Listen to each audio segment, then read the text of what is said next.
When Heygears reached out asking if I wanted to look at their new RS Turbo Resin 3D printer, I said yes because I'm a say yes kind of guy. Now, I've never used a Resin 3D printer before, ever. So this was both exciting and intimidating. I mean, my first resin machine is like a premium Cadillac machine like this. It's kind of, you know, a little scary. However, I believe this will be a good test to see how easy it is to operate this machine for a complete newbie, because that's part of the marketing pitch for this machine, is that it's easy to operate. So I'm going to be reviewing it from the perspective of a complete noob with this very baby's first Resin 3D printer to see if I can get some results. Now, Heygears didn't give me any money, but they did give me this machine and all the accoutrements that go with it. So let's take a look at what I got. Starting with the printer itself, it's the Ultracraft Heygears RS Turbo. It's an 8K MSLA resin printer, which uses targeted light to cure layers of resin instantly, creating a 3D print. It prints upside down, dipping the print repeatedly into the reservoir of resin over and over again until completion. Most of you guys already know this, or at least kind of partially familiar with resin printing and how it all works. But if you're not, you should know that resin printing offers some distinct advantages over FDM printing. Resin machines are known for being able to produce really, really fine detail. A level of detail that's simply unmatched. This is why they're commonly used for extreme high detail, organic type models, also models that require extremely precise measurements or require properties of materials that can only be produced in a machine like this. It's an advantage over FDM printers if you need parts that require that precision tolerance, things like gears, sprockets, fine pieces of machinery. And the build volume for this machine is rectangular. It's a 222 by 122 with a total height of 230 millimeters, which is on the medium-large size for resin printers based on what I can see is in the market. It's compatible with PAS 10, PAP 10, PAW 10, PAF 10, PAR 10, and PARP 10 resins, which all have different properties. For my tests here, I'll be using PAF 10, PAF 10. It seemed like a good mix between the various types of properties. It had impact resistance. It's sort of flexible, and, you know, having not used a resin machine before, I wanted something that was kind of a little forgiving, and that's why I decided on the PAF 10. Additionally, I got this wash station here, which has two nesting wash bins, as well as the curing station, which cures the resin after printing and washing, as well as an additional reservoir. Now, this machine uses Blueprint Studio, its own slicing software, and I've never used a resin slicer, so I had to familiarize myself with the process and how it all worked. Now, FDM printers print from the bottom up, resin printers from the bottom down, so it's like it's grabbing onto the print as it dips it in the resin versus kind of supporting the print as it goes up. And the machine's advertised as having one-click support generation, easy slicing, things like that, and I did find that to be the case. It didn't take a lot of know-how to generate the supports, but all the trimmings are there if you want to get intricate and kind of customize your support structures and things like that.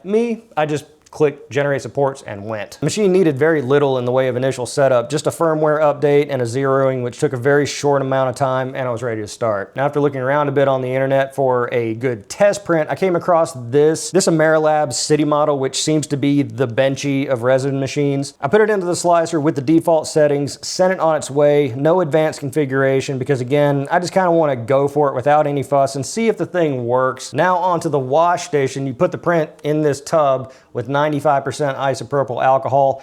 Now, I used 99% because I have cases of it for cleaning electronics, and so I just put it in the 99% and cut it with a little water. I'm not sure that's really advised. You should probably get the 95%, but I filled it up nonetheless, put on the lid, and hit the thing, and it does this little shimmy and cleans the print. Cool thing too is that you can drain this bin into the additional bin. It's got a little lever and a ball valve on the bottom, so you can drain the washing solution into the lower bin, revealing your prints. Finally, into the curing station, which cures based on the material. You enter what material it's printed out of, and it cures based on that. The curing station can also bake, so that's an extended heating session. Depending on the material, you can get some benefits from doing that. As you can see here, the level of detail and smoothness is really impressive, especially if you're accustomed to looking at FDM prints with thick layer lines like I am. I produce a lot of large prints, and like on the Orange Storm Giga, some of those layer lines are like 0.8 millimeters thick. And I'm usually trying to crank my layer height up as much as I can to reduce total print time. It's really crazy to go from a layer height of 0.8 down to a layer height of 30 microns, which is about 27 times finer. If you value surface finish and precision, then a machine like this is gonna be the one for the job. You could also consider it like a division of labor, using your FDM machines to print larger structures, and then using a machine like this to print sort of the finer stuff that requires the really precise stuff, the stuff that has, you know, really tight tolerances. But let's see if we can do something fun. The RS Turbo is marketed towards miniature enthusiasts, and I think we should create a miniature. Now I can sit here printing test models, or I can print something that you're actually interested in seeing. So let's do a test print of my absolute favorite personality, the most humble person I know, the most talented person I know, and arguably the best looking person I know, me. So for this, I'm going to use a couple photogrammetry tools to generate an image of myself and get some higher detail. To start, I went into Meshy and uploaded a photo of myself, simply standing, and let AI do the work. No adjustments. The model came out pretty good. It even noticed I was sucking in my gut. The face, however, is really lacking detail. So for the head, I'm going to use Polycam's photogrammetry system, which will take lots of pictures of my head so I can pop it on top of my body. This came out much more detailed, and I should probably sign up for the premium version so I can take more photos and get better renderings when I use the app. Let me know in the comments, how much should I charge for this 3D print miniature of myself? $24.99, $54.99? Let me know what you think. So after the assembly process, that is putting the head on my body, I did it in Tinkercad, which basically canceled out all of the detail that I got through the rendering. Meshy's output was pretty low poly to begin with, especially considering the capabilities of this machine. Total print time at the standard 50 micron layer height was about a day. Onto the wash station and then to curing. Here it is in all its glory. Not bad if I say so myself. Next stop, life-size version. But that's not really my goal. I want to see some of this fabled precision, incredible detail that resin printers are capable of, especially this RS Turbo. So I went out looking for an organic model with a ton of detail, a very organic sort of flowing thing with lots of nooks and crannies. Ultimately landing on this, one of my favorite characters of all time, the Predator. I'm a P1 Predator maximalist. I don't really care for the subsequent things. The second one was pretty good, Gary Busey, I mean, come on. Anyway, this organic model should really showcase what this machine can do. Here's an example of my ignorance with resin machines as I printed this model solid, which I didn't even consider during the slice. Also, I could probably get an even finer surface finish by diving deeper into support settings to minimize support contacts. The slicer, however, makes the support process easy. Admittedly, the slicing does take a lot longer than FDM slicers. So many additional layers and fine detail, it makes sense why. Total print time for this Predator model is about 24 hours. With better slice settings, this could probably be reduced. Taking a look, this model needed a lot of supports, and for removal I was sort of rubbing them off and using small prods to rub in between the grooves to get as much as I possibly could. Some of them remain, but overall I think it came out pretty nice. Again, I think a lot of this comes down to the slice, and with more experience with a resin machine, more experience in the Blueprint Studio slicer, I'm sure I could get a finer detail and a finer finish. On to curing, which I did twice actually, but I'm unsure if it had any additional benefit. For the final print, I encountered my first error with the machine. Here we go. Here comes the bad stuff. Actually not. It was the machine saving me from myself. On each start, I would get a zeroing error, which advised that I clean the build plate and verify there is no debris in the vat of resin. I reached out to Heygears, who advised I strain the resin with filter paper, but I didn't have any filter paper. So I opted to start afresh with the backup tray and a fresh liter of resin. Now again, this video isn't about resin printing in general. This is about the RS Turbo, but I imagine that this is an error that's probably gonna happen with any machine, so it's not the machine's fault. It's just me not knowing, like, why isn't this thing printing? But the machine recognized that there was a little piece of debris somewhere in that vat, and it stopped the print. And if it hadn't have done that, then it might have caused a failure. The RS Turbo has a 0.1 Newton force sensor, and so if it goes down to zero itself against the bottom of the tray, if there's any sort of slight pressure anywhere on the build plate, it'll sense it and kill the print. So what is this final print, the super funnest print? Well, of the several things I've printed with this RS Turbo over the past week, this is absolutely positively my favorite.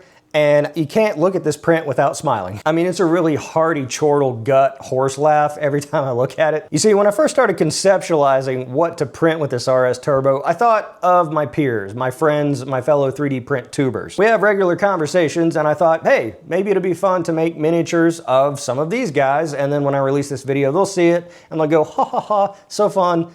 Happy-go-lucky networking kind of thing. I don't know. I'm kind of antisocial. I don't know. I started with my friend Logan, the Mountain Maker. If you're not already subscribed to his channel, there's a link to it in the description below. He's a considerably larger channel than mine, but I figured I'd target him because he is a bigger channel. I can punch up and get away with it. So I haphazardly took a screen cap image of him off of one of his videos and shotgunned it straight into Meshy. What was produced was one of the most cursed and blessed 3D renderings I've ever seen in my life. You won't see this until the video comes out, so Logan, my apologies for this, but I mean, worth it. Again, this is first round generation of this screen cap. I didn't want to refine it or even try to make it more realistic because in my view, this nightmare fuel abomination of a model is just too funny in its current form, and it must be printed exactly the way it was generated. Also a good opportunity for me to dial down the infill, play with the supports a little bit more, and try to familiarize myself in the Blueprint Studio. So let me know in the comments, how much should I charge for the Mountain Maker Nightmare Fuel doll?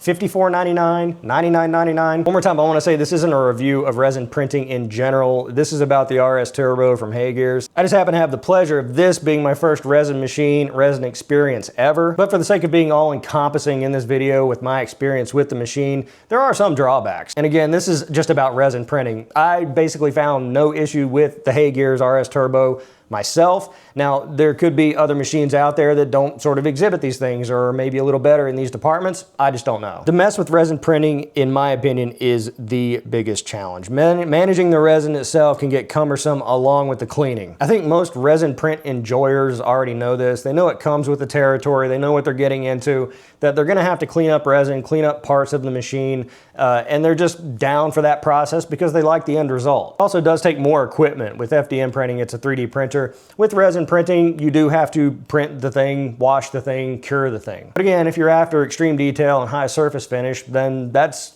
what you get. That's what it takes. So far as the machine and all its components itself, did what it said it was going to do, did exactly what I wanted it to do, and it seems like it's far more capable of doing more things than I really threw at it. Again, hard for me to say it's any more or less difficult than any other comparable device because this is the only one I've ever tried. But for someone who was a complete virgin to resin printing, coming out the other side of this process, I could say, yeah, it's a little kind of a pain, the cleanup and whatnot, but overall, the prints that it was able to produce are very impressive. For someone like me with a notoriously short attention span and zero, and I mean zero patience for anything, I was able to navigate through using this RS Turbo to produce these prints with really not too much fuss. If you're interested in grabbing one of these RS Turbos, it's the first link in the description below. Let me know in the comments too. I know I've asked you to comment on like 3 or 4 separate things, but do you operate a resin machine? Because again, my main game is FDM printing, but I know I got some resin people in the house. If you operate a resin printer, what do you think about this machine based on what you've seen, based on what you know? It's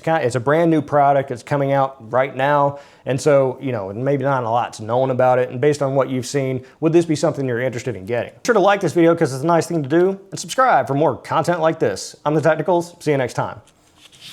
Sorry, Logan. I'm not.